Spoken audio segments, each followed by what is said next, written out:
Are you looking for a school that nurtures your child's academic, spiritual, and personal growth? Andalusia Academy International School, where your child's future is our priority. We offer comprehensive education levels, kindergarten, Pearson I Primary Certificate, secondary and Pearson IGCSE certificates. We are a school that emphasizes in the Deen and Dunya.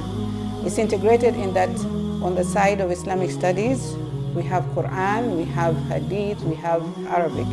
And then of course in the secular side, we have all the subjects. We focus on student-centered learning, where we engage our students in different levels.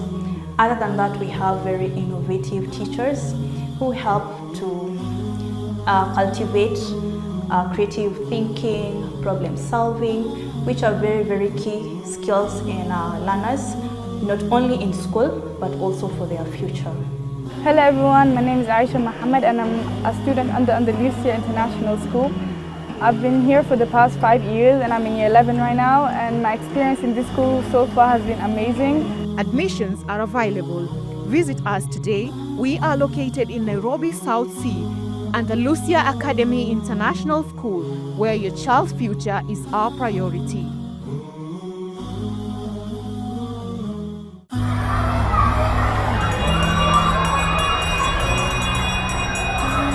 Good afternoon.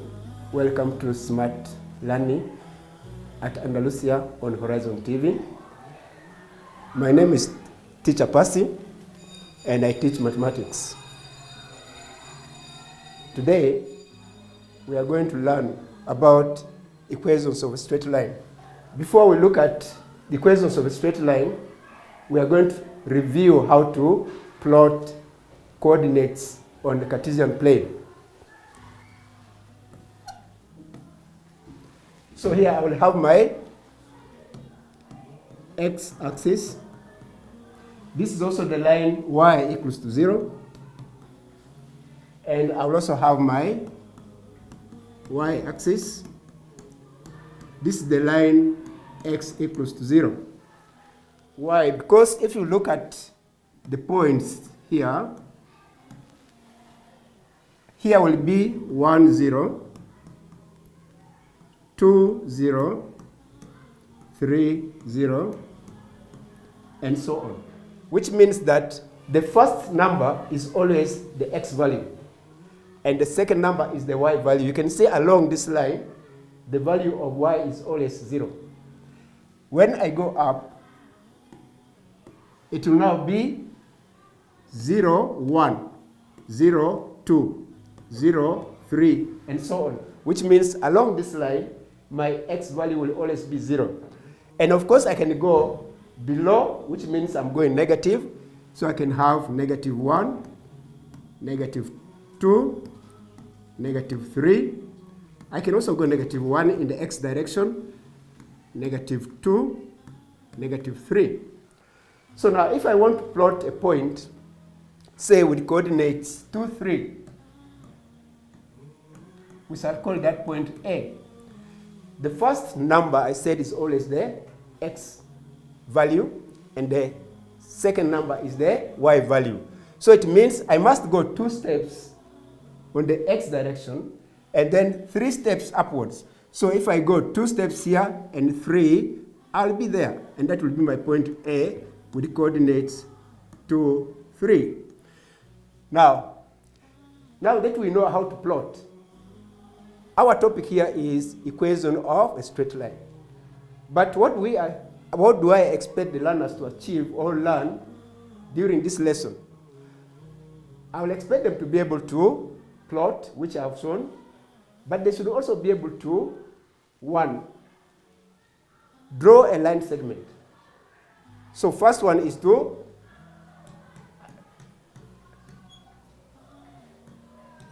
draw a line segment. After drawing the line segment, you should be able to calculate the midpoint of that line segment. Number 2, midpoint. When I say midpoint, I'm talking about the coordinates of the midpoint. And then number 3, you should be able to calculate the length of that line segment. Length of the line segment. Now, if there is time, we shall be able to also calculate gradient of the line.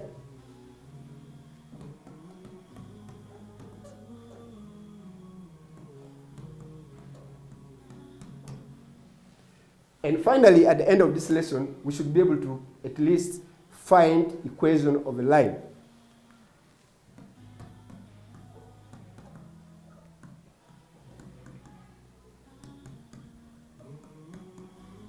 So these are the outlines of what we expect to achieve at the end of this lesson. So now that we know how to plot our coordinates, let's try to draw a line segment, which means at least we must have 2 points. So let's have our 2 points. My point A will have coordinates 2, 3.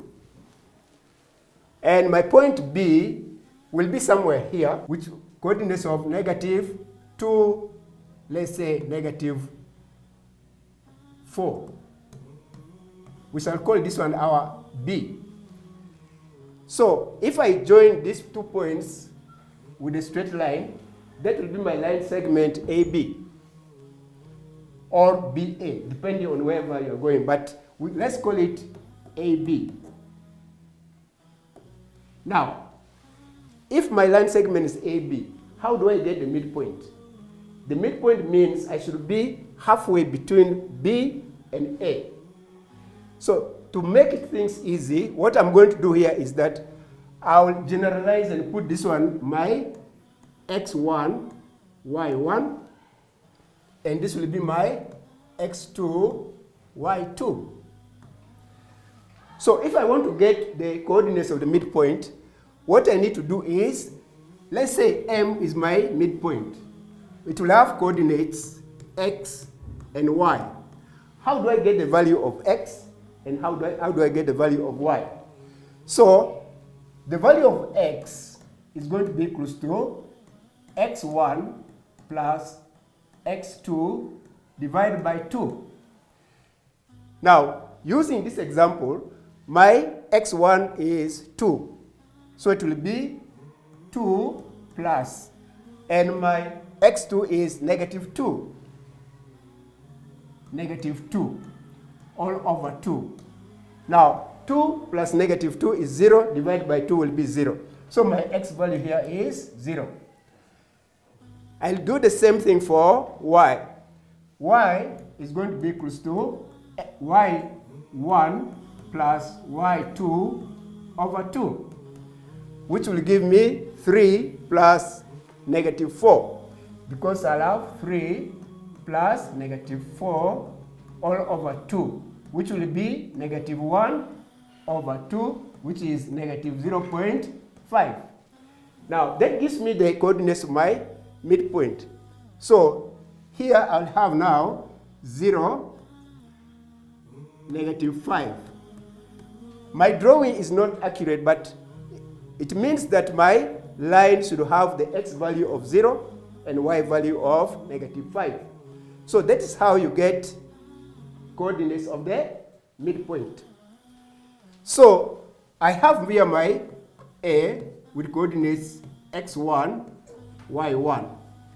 And I have here B with coordinates x2, y2. Now, we are going to join these points by using a right-angled triangle, so that this one is 90 degrees. So what's happening here is that how far have I moved from x1 to reach x2? That is difference, because I want to know I started from x1, I've reached x2. So that means I'll have x2 minus x1.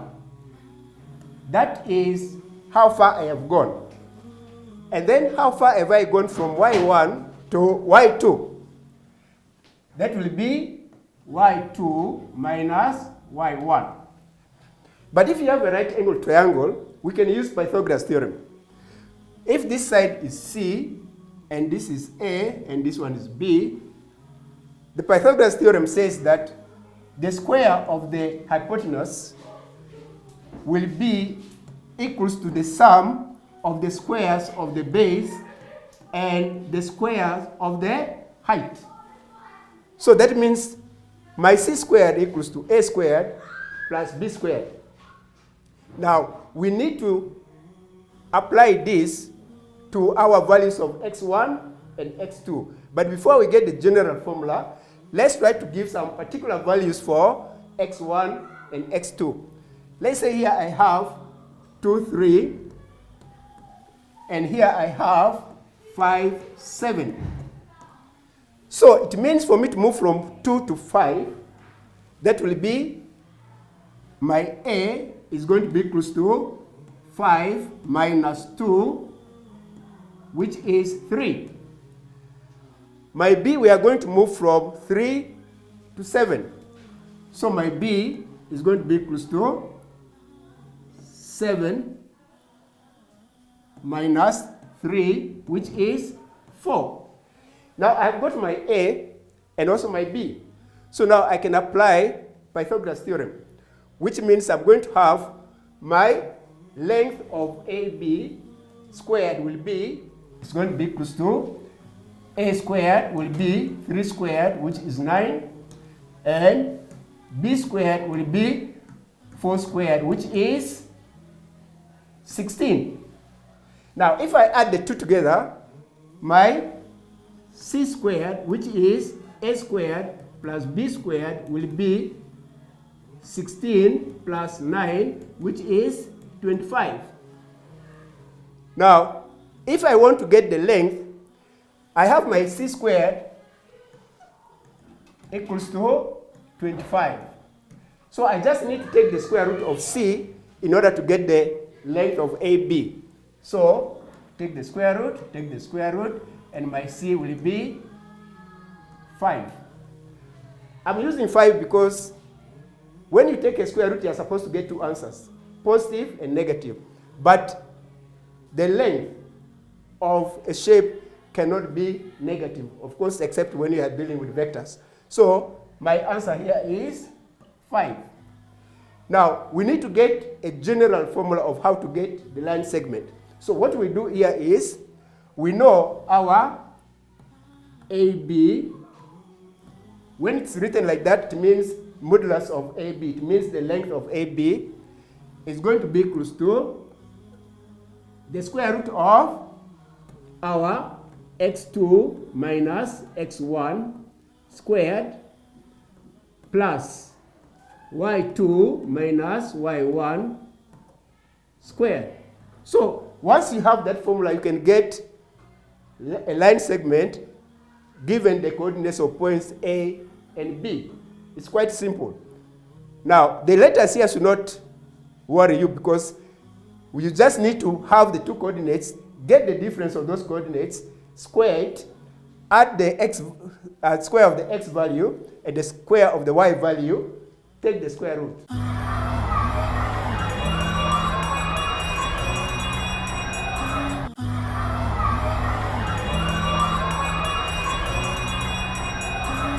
Now, quickly, I'll want us to get another example so that you can quickly know what to do.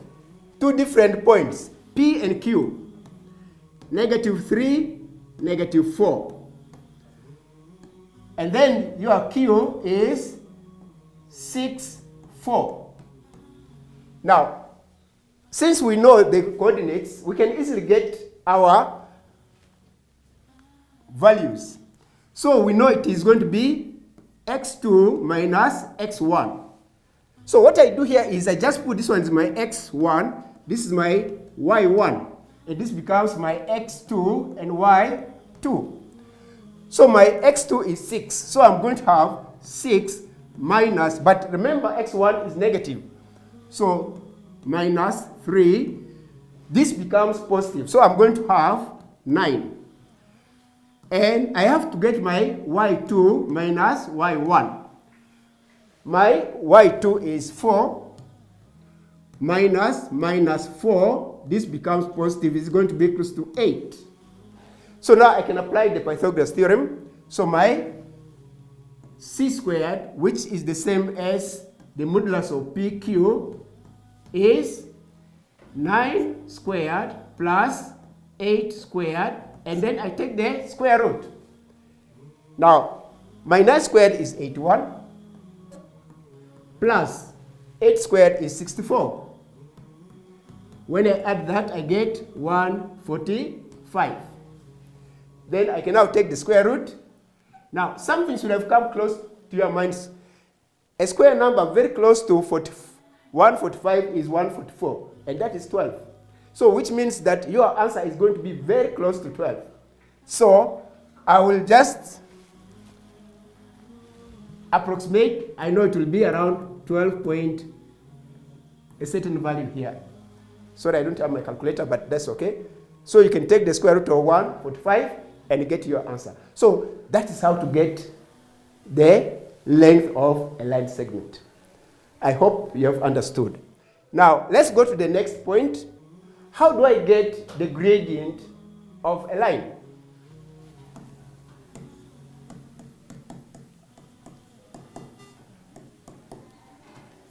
Now, what does gradient mean? It actually means rate of change. So this means rate of change. That means you are changing, you want to see how one quantity changes with respect to another. Now, in this particular case, in the case of a line, we are going to look at how y changes with respect to x. Like when you have climbed the stairs, how far across do you go as you climb up? That is your rate of change. So now, let's have 2 points here. And I'm going to draw the line. Now, I will have my point here, which is 2, 3. And I have a point here, which is 5, 8. Now, I'm trying to look at how you are going to move your steps. That's how you get the rate of change. And remember, along a straight line, the gradient is constant. The gradient is the same.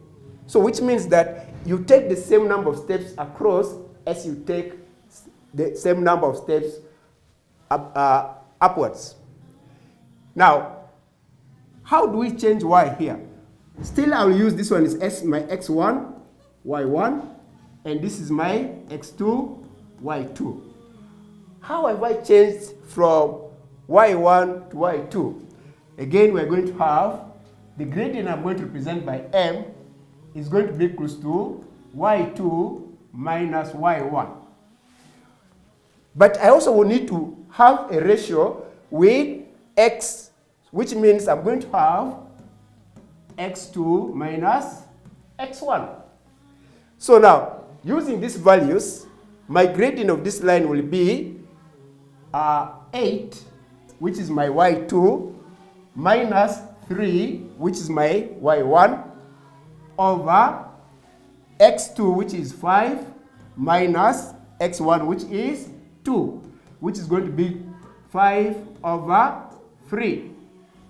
That will be my gradient.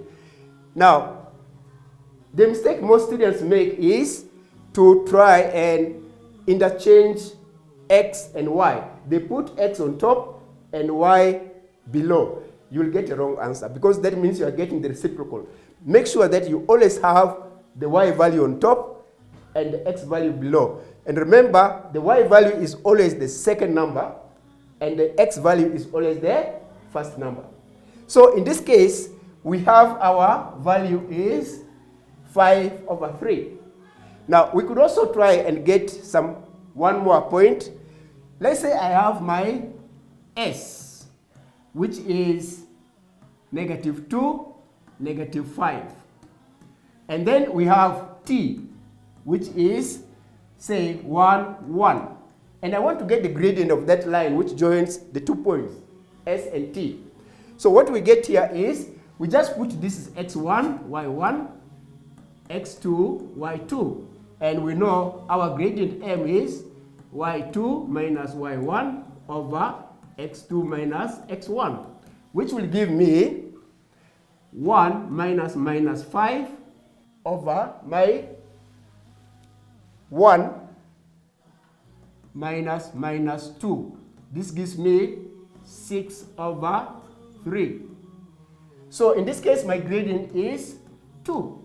So simply that is how we are going to get the gradient, find the midpoint, find the length of the line segment using Pythagoras theorem, and also briefly you must know how to correctly plot coordinates of points given on the Cartesian plane, because when you are going to draw a line, you must know how to plot correctly. If you plot wrongly, it means you are going to get the wrong answer. Now, we are going to continue with this lesson when we go to get the equation of a straight line. We are also going to look at how to get the equation of parallel lines and also perpendicular lines. Now, your teachers will have told you that normally the equation of a straight line is given as y equals to mx plus c. What does the m represent? This is your gradient. Now you know how to get the gradient. And what is your c? This is the y-intercept. We are going to look at what this ones mean, because the y-intercept just means that you are going to cross the y along that point. Now let's use one of the gradients we got, m equals to 2. And I'm going to give you the points, like A, the line passes through the point A, which is 2, 3. Remember, if the line passes through the point, all the points along that line must obey or must satisfy the equation. So in this case, I'm going to have two things. Method 1. Along this straight line where point 2, 3 lie, I could have another point which is xy. And I told you that the gradient is always the same. So what I'm going to do here is, I can actually find the gradient using these 2 points. So instead I'm going to say y minus 3 over x minus 2 will give me the gradient which is 2. Then I cross multiply x minus 2, x minus 2. This one will go y minus 3 equals to 2x minus 4. I take this one there, y equals to 2x minus 1. Because if I take 3 there, it will be positive. So this will be my equation. Now, finally, the next one is, I could have used this equation. Y should be equals to mx plus c. So I have to get my c. How do I get that? Along this point, my y is 3, and my gradient is 2. My x value is 2 plus c. So 3 equals to 4 plus c. Now I bring 4 here. 3 minus 4 equals to c, and my c equals to -1. After getting my c, I now rewrite the equation again. So I get my y equals to, the gradient is 2x minus 1. So for today, that is where we're going to end, but a quick review is that you should be able to plot your coordinates. You must be able to get the midpoint. You must be able to get the length of the line segment, and you must be able to also get the gradient, and finally get equation of a straight line. We shall continue with this lesson the next time, and you're welcome. I hope you all be with us again and with the HorizonTV.